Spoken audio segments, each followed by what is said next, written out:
Dans nos armoires à pharmacie et trousses de secours traînent une foule de médicaments qui finissent l'air de rien par dépasser leur date de péremption. Vient un jour où nous en avons besoin. Que faire? La doctrine des pouvoirs publics est claire, ne pas se les administrer. Le plus souvent, nos médicaments sont officiellement périmés 2 ans après leur fabrication. La date limite figure sur chaque tube, boîte, plaquette ou flacon. Elle serait, dit-on, déterminée à partir d'études de dégradation accélérée et de stabilité en temps réel du produit. Le médicament est considéré comme périmé quand sa concentration en principe actif a diminué de 10%, voire 5%, à cause des effets conjugués de l'exposition à l'air, la chaleur, l'humidité et la lumière. L'altération de certains antibiotiques périmés produirait même une substance toxique. Bref, ne jouons pas avec ce feu, sans compter qu'un médicament dont le contenant est ouvert ou qu'on conserve mal, par exemple en l'exposant aux rayons du soleil, se périme bien plus vite que prévu.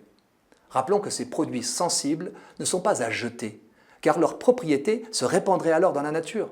On doit les rapporter dans une pharmacie où une association, Cyclamed, les récupère, puis les fait incinérer à 1200 degrés.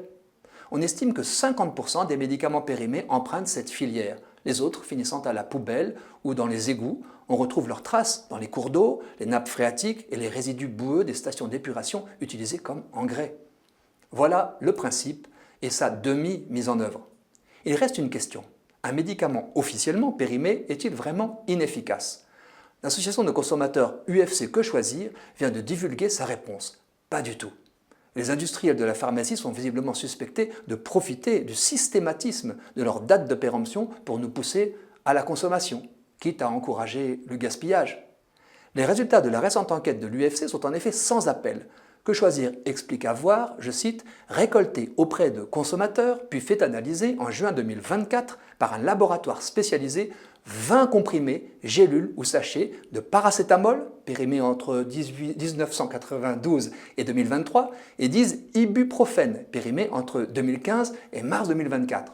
Or, je cite encore, seuls 3 échantillons de chaque groupe contiennent moins de 90% de la quantité affichée de principe actif.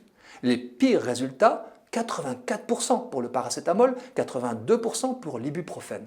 Contrairement à la doxa officielle, que je rappelais tout à l'heure, Que Choisir précise que le fait d'avoir traîné dans une boîte à gants ou dans une salle de bain humide ne présage pas de la dégradation du médicament. L'association, connue pour ses campagnes choc, ne s'étonne pas de ce qu'elle a découvert et réclame qu'on accélère la planification écologique du système de santé. Elle rappelle par cette enquête ce que d'autres études plus vastes ont déjà démontré. Aux États-Unis, elles ont permis de repousser de plusieurs années les dates de péremption de nombreux médicaments.